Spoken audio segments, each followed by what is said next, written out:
Oh my god. Just cut him off! Cut him off! Cut the camera! Cut the feed! It's already bad, it hasn't even started yet. What the fuck? Woo! What the fuck is What that? the hell is happening? What the hell Anthem? is happening? Is this Anthem? Oh my god. No, stop. Don't ask. Don't ask. Like, Don't you're ask. wrong. Stop. Stop talking to the audience like that. No, he's like, don't touch me. What the fuck? What, we're in church? What is happening? So does that mean I get to like hold the lightsaber? Oh my god. Oh my god! What do you think a Jedi is? Hey internet, it's Jessica and welcome to the first E3 discussion. Today we are going to be talking about EA Play 2018. So the conference just ended and I had a few words to say about what I saw during the conference stream. I will say I'm not like a huge fan of EA's conferences, not because I don't like them, it's just mainly because majority of it is generally sports. So I'm not really into sports games. So for this video, I'm going to be talking about 3 games that piqued my interest during the stream. One of them included Unravel 2. I really did not expect for me to get emotional about it. I just got excited for a yarn, man. Why is he drowning? Somebody help Yarny, you sons of bitches! No one's there to help him. That's it. They don't show if he's alive or not. Oh my god! Yarny's dead. You find hope, and you form. Is that a new friend? And your spark is rekindled. Aww. And it leads you off on an adventure. Why is it so cute? The fuck? Jess, we're playing this together. Yes. These two Yarnies Jess! on their next big adventure Jess! starting Wait. Jess! Wait! Today! Wait!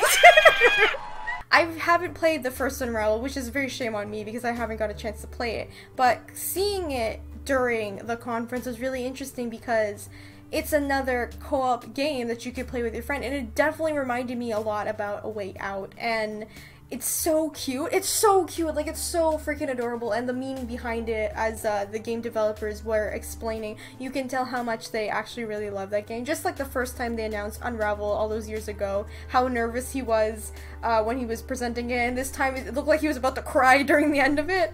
But you can tell that this game is definitely one of those games where it's just like you can play it with someone and it has a meaningful story behind it. And even though, you know, A Way Out was completely different to what Unravel is supposed to be, you definitely feel that bond when you are playing with someone, that a game affects the story, you're both playing it together, and you have to both get through it together. There's definitely a special bond you get when you play games like that, and it definitely reminds me of like back in the day, like when I was a kid and I played with my brother, and like we would share memories together. So this definitely looks like one of those games. So let's take a little in-depth look into Unravel. Unravel 2 was announced with a co-op feature for 2 Yarnies to play together.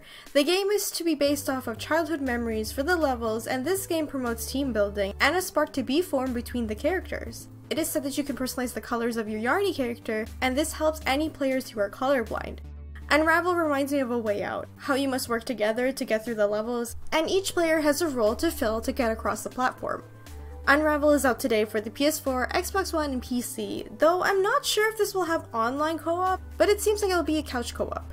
I don't know if it's gonna be online play. I really hope it was, because I would like to play. Me and Christy were talking about this during the stream. I really wanted to play with her. I think it's most likely couch co-op, so we'll have to see. The next game that piqued my interest was Sea of Solitude, and another indie developer, and you could tell she looked so nervous explaining the game. I felt so bad, but this is definitely another game that interests me because, you know me, I really like indie games. Indie games are really cool, and considering this one has a very powerful meaning behind it, it deals with loneliness, the fear of being sad and being alone and stuff like that.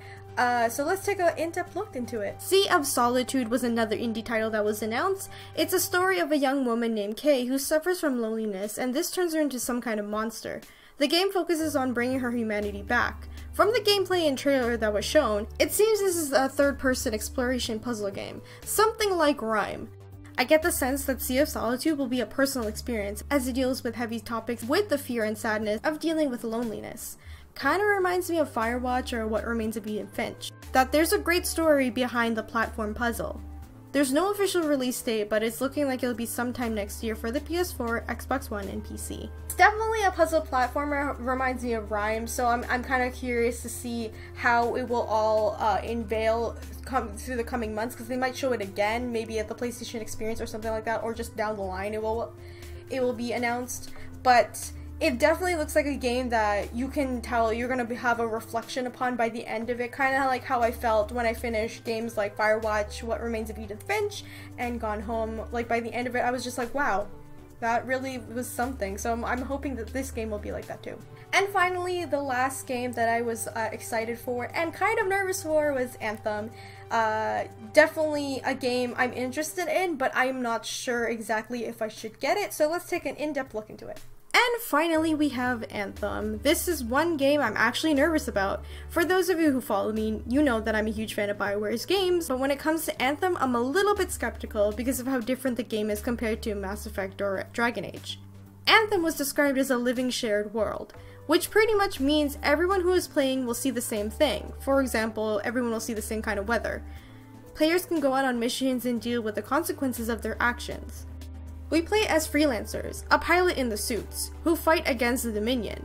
There are 4 different javelin or classes for the player to use, including Ranger, a versatile with more head-on combat, Colossus, a tank powerhouse, Interceptor, the fastest javelin, and my personal favorite, Storm, the cast-type javelin. Aside from this, the element of multiplayer is at the head here and kinda makes me nervous. Considering the missions are multiplayer based, and as a single player kinda person, I'm not exactly sure I will like this. BioWare did mention there will be a balance between the story and online play, but I'm still skeptical. Along with that, there's no romance. I mean, really? And I'm not saying this is a deal breaker, but it is a bit surprising considering that's one of the reasons why I love BioWare games, to make me feel more immersed into the game. Well, I guess we'll have to wait and see. Maybe we can just ship people together? And it will be out on February 22nd, 2019 for the PS4, Xbox One, and PC. So yeah, I'm still unsure if I should get it, because like if I were, I would play it for the channel, but I don't know if it's a game for me, because for me, if I get a game, I prefer to finish it. I don't want to stop halfway and be like, oh, I don't like this anymore, because like, you know, the whole point of video games for me is like escapism for me, and it's just definitely BioWare games are one of them for me. RPG games, I should say, are that for me. So it's totally different from like what BioWare games originally are. So like Mass Effect or Dragon Age, but Anthem, I understand what they're trying to do. They want to try something different, and I'm not saying that's a bad thing, but it's just, you know, as a longtime fan, it's a little bit uneasy for me because I don't know what to expect. So in the coming months, I'm sure they're going to start showing more stuff when it comes to the release date next year in February. So we'll see if I get it. I don't know though yet, just because of what I've seen at EA Play, I'm not sure still. It hasn't convinced me yet. So that was kind of like my mini discussion, reaction kind of video. I hope you guys enjoy. I'm not really used to making videos like this. I just figured that I would make something for E3 this year instead of just live streaming, because I love talking about video games, and I would love to hear your guys' opinion about what you saw at EA Play. Is there anything you're looking forward to aside from the games that I mentioned? Or if you are looking forward to the same games I am, please let me know in the comments what you guys think. Are you gonna get any of these games? What about Anthem? Are you a BioWare fan? Do you think Anthem will be a good game, or do you just think it's just like another online game like everything else? Anyway, thank you guys so much for watching. Again, remember to leave a like on this video and comment down below. Also, if you would like to support the channel on Patreon, the link is in the description as well. And yeah, I will continue on with these E3 videos very soon, and I will see you in the next one. Bye!